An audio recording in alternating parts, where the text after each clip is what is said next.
शुरुआत करेंगे इस वक्त की बड़ी खबर के साथ, जहां पर आपको बता दें कि सीमावर्ती इलाकों के स्कूलों की घंटियां बजने लगी हैं। बिल्कुल 12 दिनों के बाद स्कूल खुले हैं सीमावर्ती इलाकों के।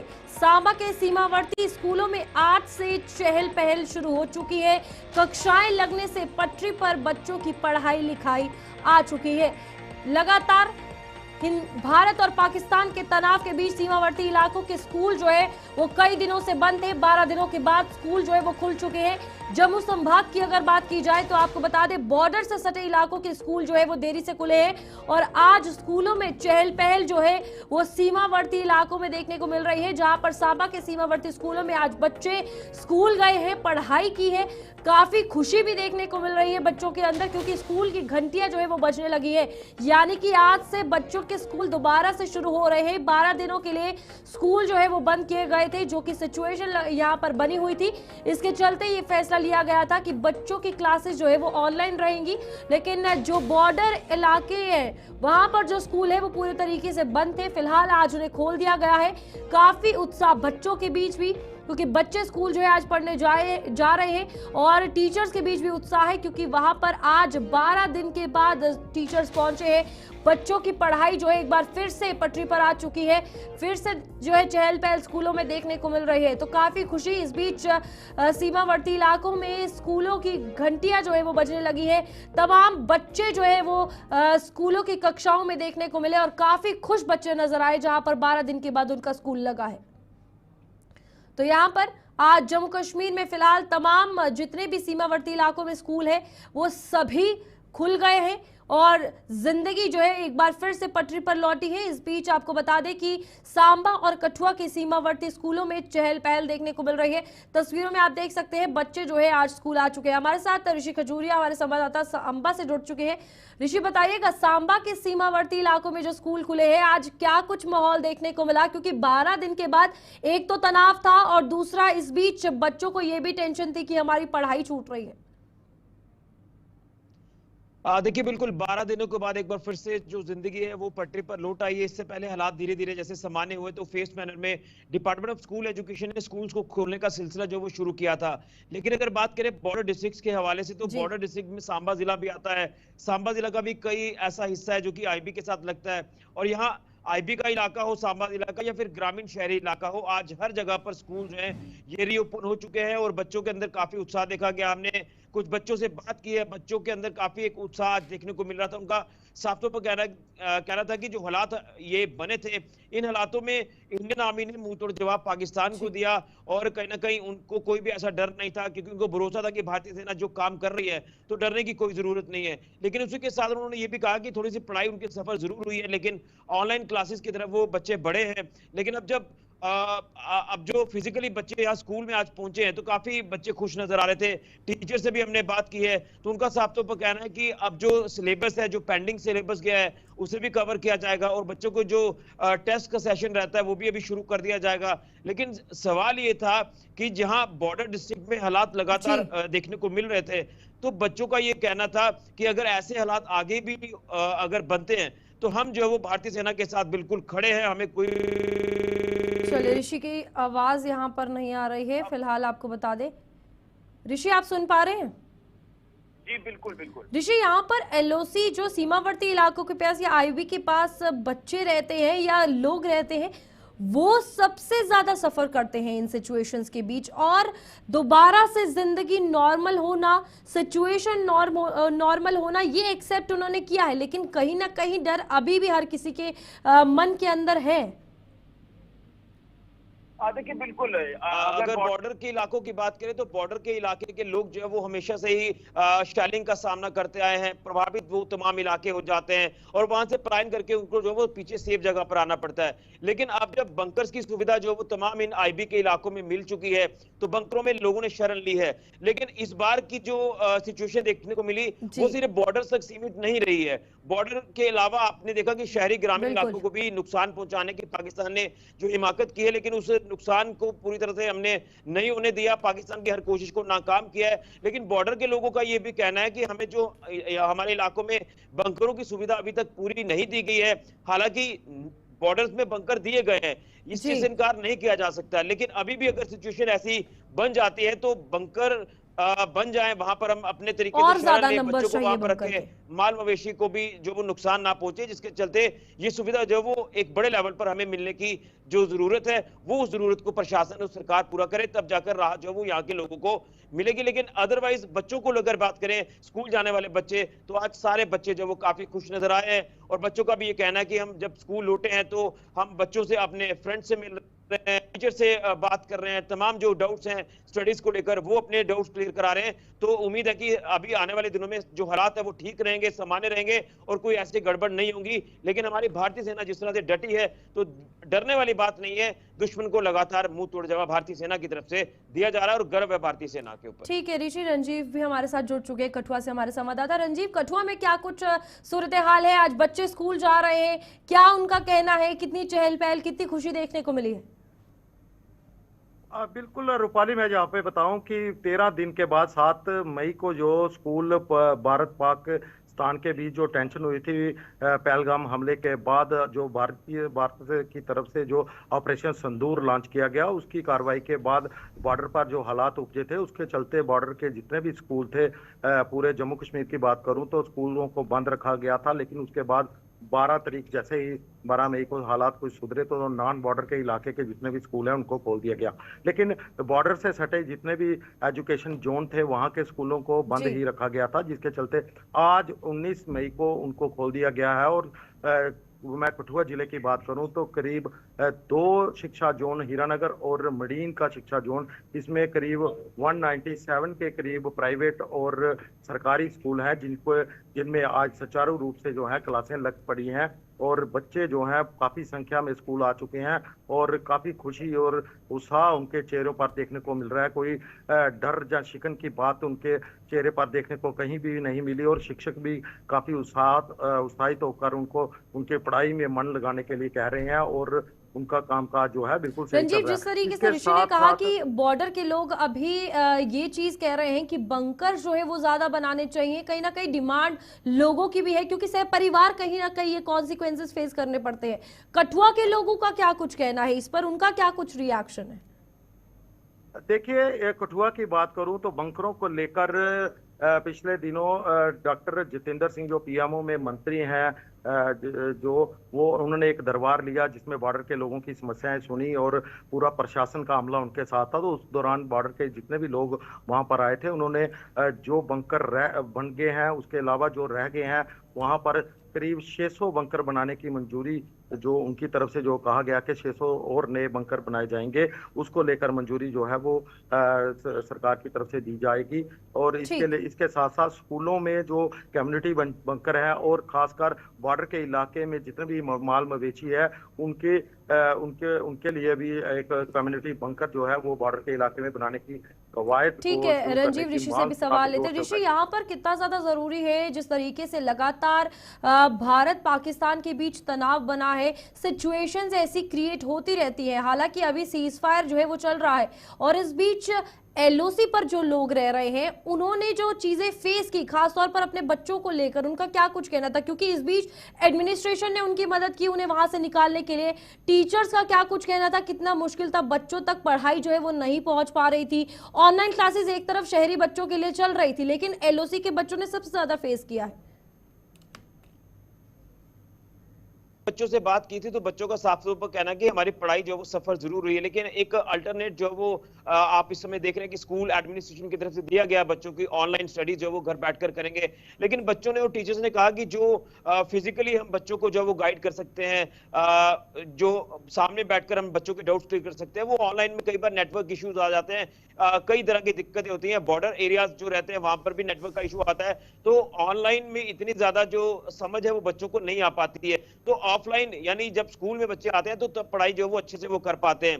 लेकिन जब इस तरह के हालात आते हैं तो ऑब्वियस ही बात है कि बॉर्डर इलाका, जिस तरह से हमने अक्सर देखा है कि जितना भी बॉर्डर का इलाका है या जी। एलओसी का इलाका है वो प्रभावित होता है, वहां पर स्कूल्स को एहतियातन तौर पर बंद कर दिया जाता है, एडवाइजरीज प्रशासन द्वारा लागू कर दी जाती हैं फॉलो करने के लिए। इसी तरह से जब ये हालात बने थे तो एहतियातन तौर पर तमाम स्कूल्स को बंद कर दिया गया और ये कहा गया कि जो भी एडवाइजरी जारी की जाएगी उसके अनुसार ही आगे जो वो सिलसिला शुरू होगा काम का। अब जैसे जैसे नॉर्मलसी लौटी है, जैसे जैसे हालात बदले हैं और उसके बाद आम जनजीवन जो है वो पटरी पर लौटा, लोगों ने काम काज शुरू किया, लेकिन डायरेक्टरेट ऑफ स्कूल एजुकेशन की एक बढ़िया बात इसमें ये देखने को मिली कि उन्होंने एकदम से स्कूल्स को खोलने का फैसला नहीं लिया, क्योंकि पाकिस्तान सीज़फायर की वॉयलेशन भी करता है, पाकिस्तान के ऊपर यकीन नहीं किया जा सकता, जिसके चलते सबसे पहले तो नॉन बॉर्डर डिस्ट्रिक्ट में स्कूल को खोला गया फेज मैनर में, और सिचुएशन को एकदम से धीरे धीरे भांपकर जो है वो बॉर्डर डिस्ट्रिक्ट में भी स्कूल को खोलने का सिलसिला शुरू किया। और रंजीव, हमारा आज सांबा जो है वो कठुआ बॉर्डर में का इलाका है। ऋषि, रंजीव से पूछाऊंगा, रंजीव आज कठुआ में 100% अटेंडेंस कहा जा सकता है बच्चों की देखी गई है, क्योंकि टीचर्स ने भी मुश्किल उतनी ही सही है जितनी बच्चों ने, लेकिन बच्चे कहीं ना कहीं इस चीज को लेकर थे कि स्कूल बंद हो गए हैं, एग्जाम पोस्टपोन हो गए हैं, अब उनको लेकर ओवरऑल क्या सिनेरियो है, अभी एग्जाम्स को लेकर, वेकेशंस को लेकर क्या कुछ कहा जा रहा है, कुछ इन्फॉर्मेशन है? बिल्कुल रूपाली, बिल्कुल आपने सही सवाल कहा कि बच्चों की हाजिरी को लेकर जब हमने डिस्ट्रिक्ट कठुआ के जो सीईओ हैं, चीफ एजुकेशन ऑफिसर, उनसे मंगत राम जी, उनसे जब बात की तो उन्होंने कहा कि 80 से 85% जो अटेंडेंस है वो आज दर्ज की गई है इन दोनों शिक्षा जोनों के स्कूलों में, जो रिपोर्ट्स अब तक उनके पास मिली हैं। तो इससे लगता है कि ज्यादातर बच्चे जो हैं वो स्कूल पहुंच चुके हैं, शिक्षक भी वहां पे स्कूल में तैनात हैं और गर्मियों की छुट्टियां भी जो है वो भी नजदीक आ रही हैं। उससे पहले जितना भी सिलेबस होता है, क्योंकि गर्मी की छुट्टियों के बाद फर्स्ट टर्म के पेपर्स बच्चों के होते हैं, उसके पहले जो जितना भी सिलेबस जो है वो कवर किया जाता है, उसको जो इस दौरान 12-13 दिन जो स्कूल बंद रहे, इसके दौरान जो उनका सिलेबस छूट गया है उसको पूरा करने की कवायद पर जोर दिया जा रहा है। जितने भी शिक्षक हैं उनको यही कहा गया है कि जल्द से जल्द अपना जो कोर्स छुट्टियों से पहले का है उसको पूरा करें, ताकि बच्चे छुट्टियों के बाद आकर जो फर्स्ट टर्म के पेपर हैं, उनको एग्जाम है, उनको सही तरीके से दे सकें और उनका जितना कि एकेडमिक ईयर की जितनी भी पढ़ाई है वो जो खराब हुई है उसको पूरा किया। ठीक है रंजीव, बहुत बहुत धन्यवाद। ऋषि खजूरिया का भी बहुत बहुत धन्यवाद हमें जानकारी देने के लिए। यहाँ पर सीमावर्ती इलाकों की जानकारी जो है दोनों दे रहे थे, जहां पर कठुआ और सांबा की अगर बात की जाए, आज वापस स्कूल जो है सीमावर्ती इलाकों की खुल चुके हैं।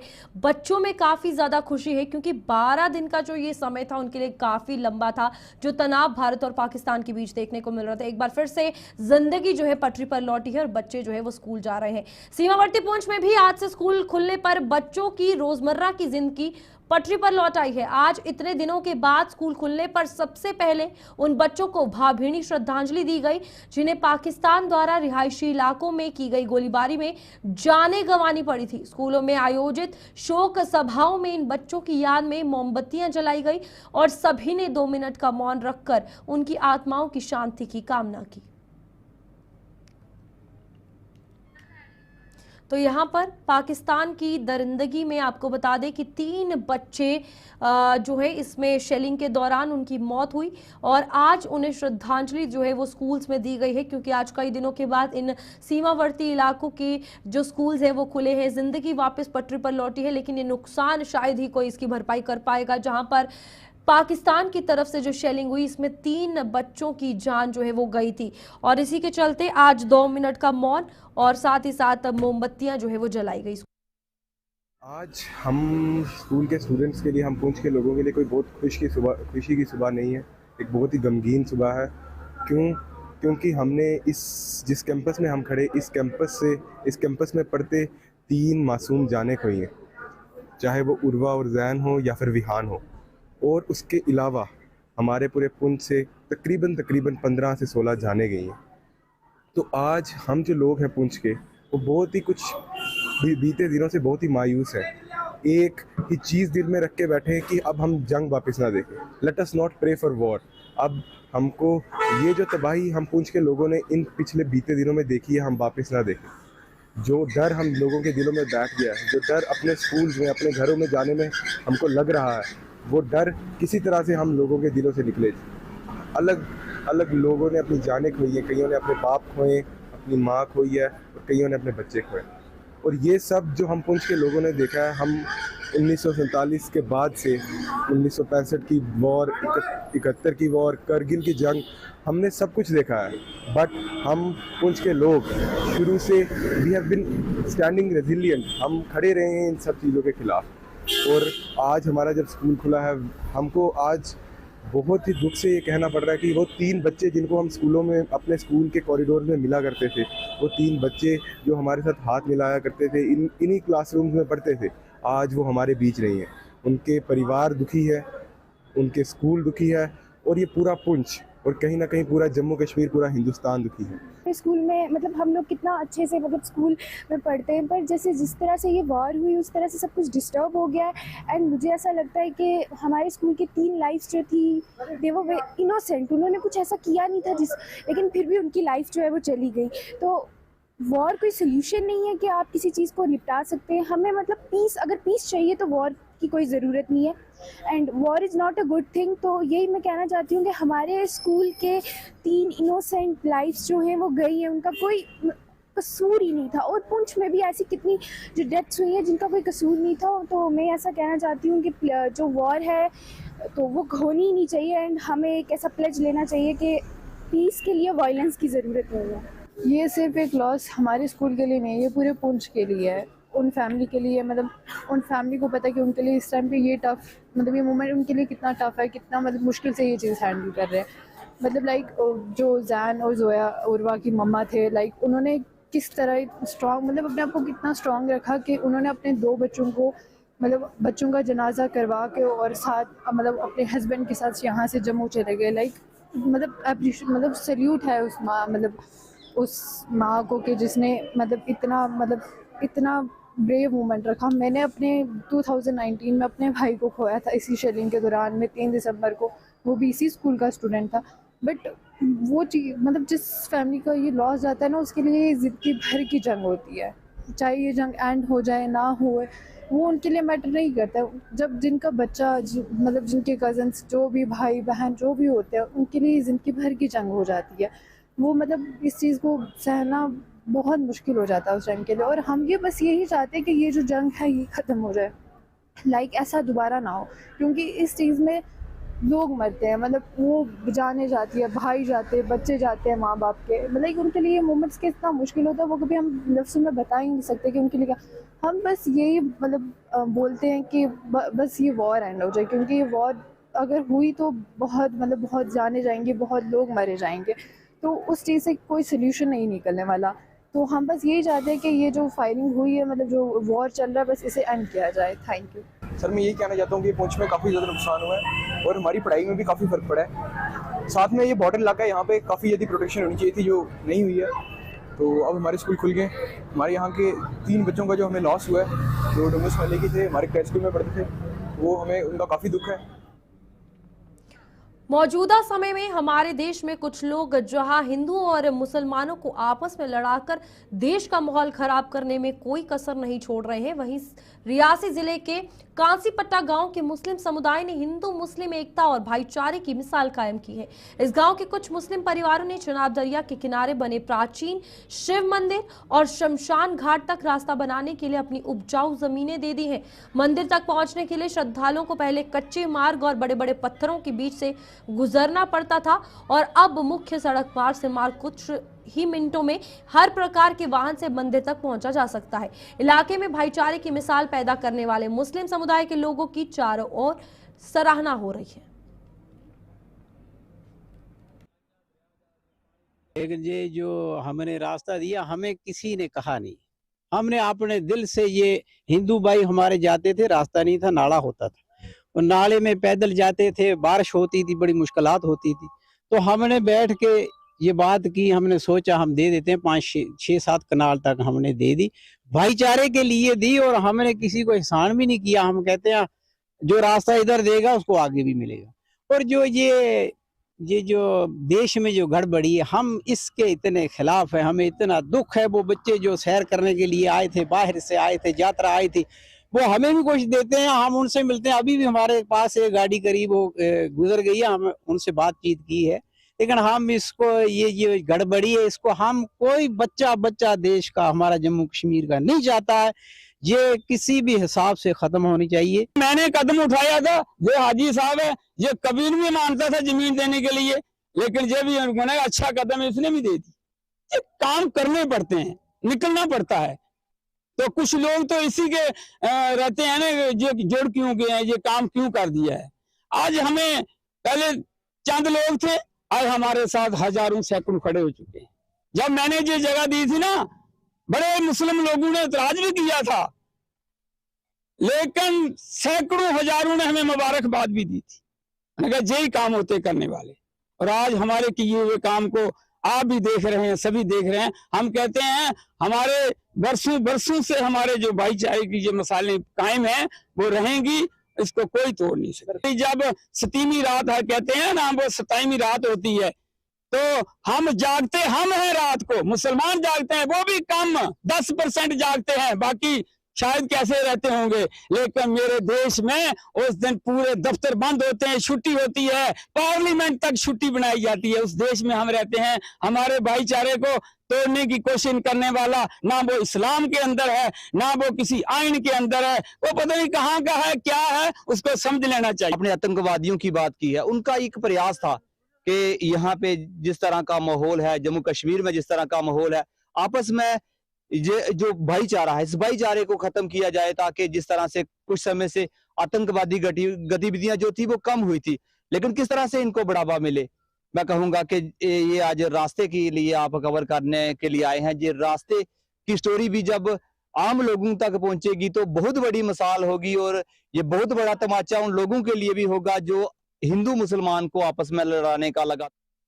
भारत और पाकिस्तान के बीच उपजे तनाव का असर जम्मू के सरफा कारोबारी पर भी दिखने को मिल रहा है। कारोबारियों की माने तो सरफा बाजार पिछले कई दिनों से ठंडा पड़ा हुआ है। भारत और पाकिस्तान के बीच उपजे तनाव के चलते सरफा बाजार में काम करने वाले बाहरी राज्यों के कारीगर भी अपने अपने घरों चुके हैं और सराफा कारोबारियों के पास बंगाल और महाराष्ट्र सहित कई अन्य राज्यों के कारीगर काम करते थे, जो डर के माहौल में वापस चले गए थे। उन्होंने ये भी बताया कि अब चूंकि धीरे धीरे हालात पटरी पर आ रहे हैं और उम्मीद है कि आने वाले दिनों में सराफा बाजार पटरी पर भी लौट आएगा।